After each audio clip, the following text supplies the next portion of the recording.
याकोबाचे पत्र अध्याय 3 वचन 10 आणि 11 वाचा. याकोबाचे पत्र अध्याय 3 वचन 10 आणि 11.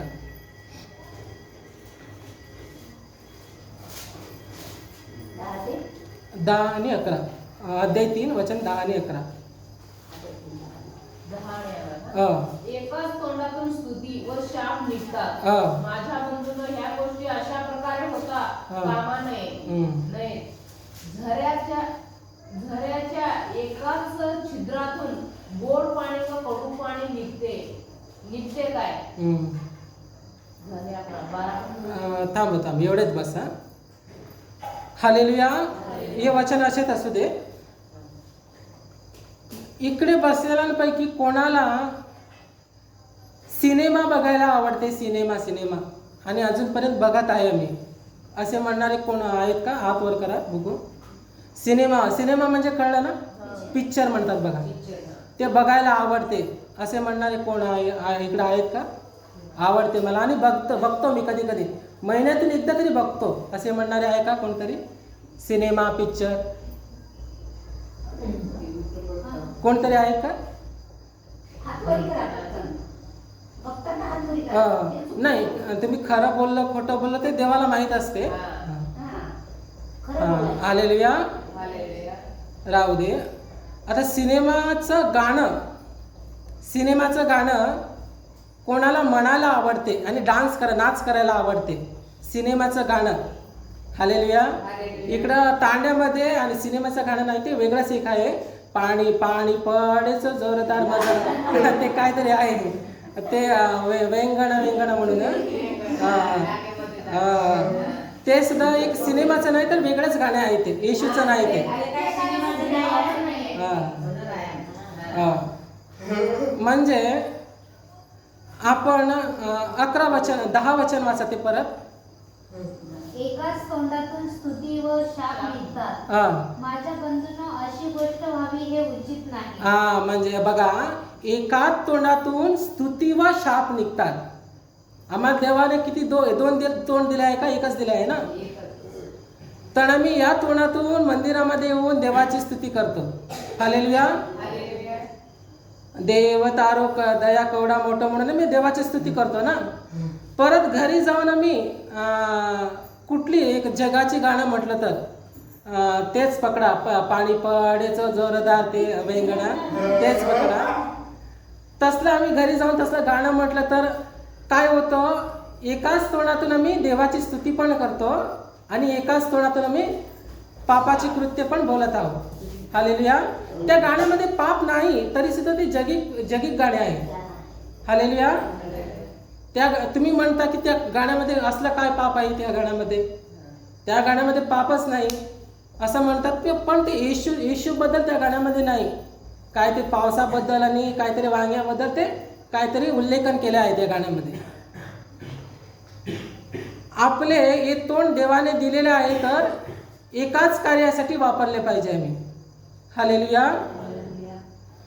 या जगामध्ये फक्त तुमचेच मी नाही सांगत, या जगामध्ये कितके लाखो विश्वासणारे आहेत. या जगामध्ये जगाचे सांगत आहे मी, फक्त मंद्रुपचे सांगत नाही, सोलापूरचे सांगत नाही. जगामध्ये कित्येक विश्वासणारे आहेत की देवाच्या चर्चमध्ये येतात, मंदिरामध्ये येतात, देवाची स्तुती पण करतात आणि सिनेमा बघतात, सिनेमाची नाच करतात, सिनेमाचे गाणे म्हणतात. देवाचं वचन काय सांगत आहे? 10व्या वचनामध्ये पुन्हा वाचा ते वचन. एकाच तोंडातून स्तुती व शाप निघतात. एकाच तोंडातून स्तुती व शाप. स्तुती म्हणजे आम्ही मंदिरात येऊन देवाची स्तुती आराधना करतो. शाप म्हणजे काय? वाईट बोलणे आणि वाईट गाणे उच्चारणे. वाईट गाणं, सिनेमा गाणं असू दे, दुसरे कुठले तरी जगिक गाणे असू दे, ते बोलणे ते शाप आहे. पुढे वाचा. माझ्या बंधूंनो, अशी गोष्ट व्हावी हे उचित नाही. अशी गोष्ट व्हावी हे चांगले नाही, उचित नाही म्हणून सांगत आहे देव. पुढे वाचा. झऱ्याच्या एकाच छिद्रातून गोड पाणी वाचा. झऱ्याच्या एकाच छिद्रातून गोड पाणी व कडू पाणी निघते काय?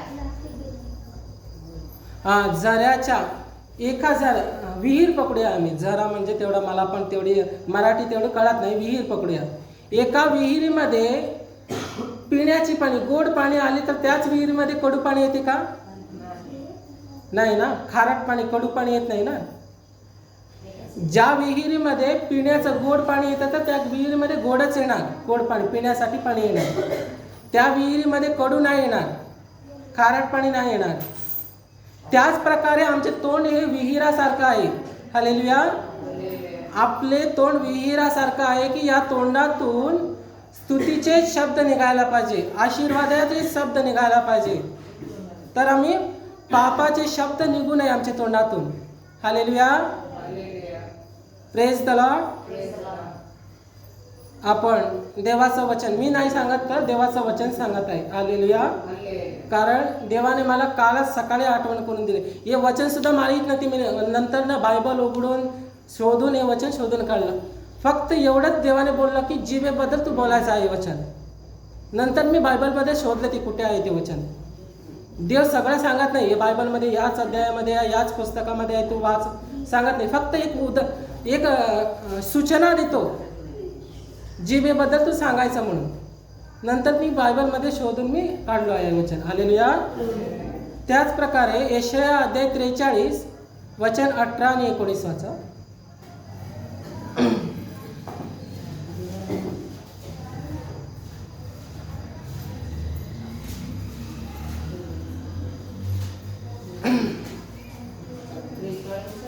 अठरा आणि 19 ही तुम्हाला शिला सिस्टरने सांगितली होती. पुन्हा एकदा हे करा. पूर्वीच्या गोष्टीची आठवण करू नका, जुन्या गोष्टी मनात आणू नका. पहा मी एक नवीन गोष्ट करणार आहे, आताच ती उद्भवत आहे. तुम्ही ती पाहणार नाही काय? मी अरण्यात सडक करीन, मरुभूमीत नद्या वाहवीन, वनपशु कोल्हे व शहामृग माझे संवत्सर करीन. बस ताई, एवढंच बस. कितीपर्यंत वाचले तुम्ही? 18, 19 आणि 20. 19 पर्यंतच. फक्त 18 वाचा. पूर्वीच्या गोष्टीची आठवण करू नका. पूर्वीच्या गोष्टीची आठवण करू नका. देवाचं वचन काय सांगत आहे? पूर्वी आम्ही 2024 मध्ये काय करत होतो. हालेलुया. त्याचा आठवण तुम्ही करू नका. पूर्वीच्या गोष्टी म्हणजे 2024 मध्ये आम्ही सिनेमा बघितलो, सिनेमाचे गाणे म्हटले, सिनेमाचे नाच केलो, हे तुम्ही आठवण करू नका नव्या वर्षात. हालेलुया. पूर्वी आम्ही जे काय केलं बघा, 2024 मध्ये खोटं बोललो, दुसऱ्यांना श्राप दिलो, दुसऱ्यांना मारलो, दुसऱ्यांचं हृदयाला टोचून बोललो, आणि पूर्वी आम्ही सिनेमा बघितलं, सिनेमाचं नाच गेलं, सिनेमाचं गाणे म्हटलं, हे सर्व तुम्ही विसरून द्या. हालेलुया. नव्या वर्षामध्ये नवे प्रारंभ करा. हालेलुया. वाचा ती पुन्हा वचन 18 वचन. पूर्वीच्या गोष्टीची आठवण करू नका, जुन्या गोष्टी मनात आणू नका. जुन्या गोष्टी म्हणजे तेच जुन्या गोष्टी. सिनेमा बघणे, सिनेमाचे गाणे म्हणणे, सिनेमाची नाच करणे, हे सर्व मी आता देवाचं वचन याच्या अगोदर तुम्हाला माहीत नव्हती. आता तुम्हाला माहीत झालं ना देवाचं वचन काय बोलत आहे ते. आता आम्ही ते टाळून द्यायला पाहिजे. हालेलुया. जे गोष्टी न कळत करतो ना त्याची क्षमा करतो देव. आता देव तुम्हाला कळित करत आहे की हे चुकीचे आहे, वचनाच्या द्वारे तुम्हाला बोलत आहे देव. तर आम्ही आमचे जीवन बदलून घ्यायला पाहिजे. हालेलुया. पुढे वाचा. पहा मी एक नवीन गोष्ट करणार आहे, आताच ती उद्भवत आहे, तुम्ही ती पाहणार नाही काय? मी अरण्यात सडक करीन, मरुभूमीत नद्या वाहवीन. बस. पहा मी नवीन गोष्ट करत आहे, ते तुम्ही पाहणार नाहीत का? म्हणून देव सांगत आहे. देव नवीन गोष्ट करणार आहे म्हणजे आमच्या अंतःकरणामध्ये नवीन कार्य करणार आहे. आमच्या हृदयामध्ये, आमच्या गावामध्ये, आमच्या घरामध्ये, आमच्या परिवारामध्ये देव नवीन कार्य करणार आहे. ते तुम्ही पाहणार, नक्की पाहणार नाहीत काय म्हणून प्रश्न केले आहे देवाने. हालेलुया. आणि अरण्यात मी मार्ग काढीन. अरण्यात काय करणार आहे देव? मार्ग सडक करीत. सडक म्हणजे तेच मार्ग.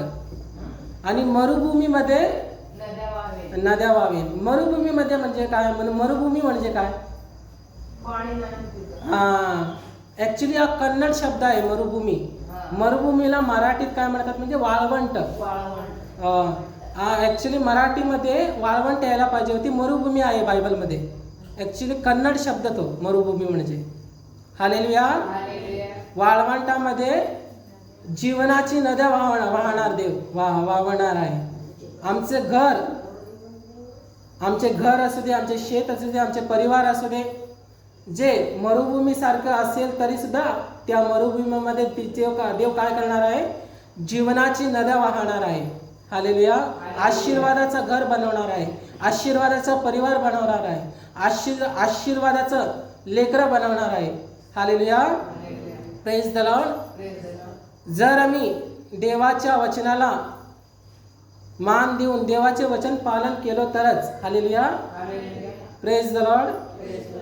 जर आम्ही या जिभेने देवाची स्तुती करून आणि परत याच जिभेने मी देवाचे विरुद्ध आम्ही केलं तर आशीर्वाद घडणार नाही. आम्ही एकाच जिभेने एकाच तोंडाने देवाची स्तुती करत आहोत तर देवाची स्तुती करत गेले पाहिजे.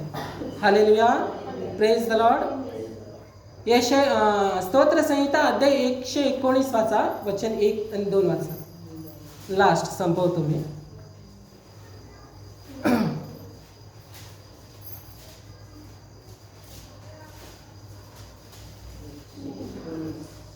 वचन 1 आणि 2. परमेश्वराच्या नियमशास्त्राप्रमाणे चालतात ते धन्य, जे त्याचे निर्बंध पाळून अगदी मनापासून त्याचा शोध करीतात ते धन्य. बस. परमेश्वराचे नियम पाळतात ते धन्य, आणि जे परमेश्वराचे नियम पाळून अगदी मनापासून काय करतात ते? अगदी मनापासून त्याचे निर्बंध पाळून अगदी मनापासून त्याचा शोध करीतात. निर्बंध पाळून अगदी मनापासून शोध करतात ते आशीर्वादित होणार. धन्य म्हणजे आशीर्वादित होणार. हालेलुया. तर आम्ही नव्या वर्षामध्ये देवाचं वचन काय सांगत आहे आणि देव काय बोलत आहे, देवाच्या बोलण्याकडे कान देऊया आणि देवाचं वचन आम्ही पालन करून देवाकडून आशीर्वाद आम्ही स्वीकार करूया. हालेलुया. देव हे वचन आमच्या सर्वांच्या जीवनामध्ये आशीर्वादित करू.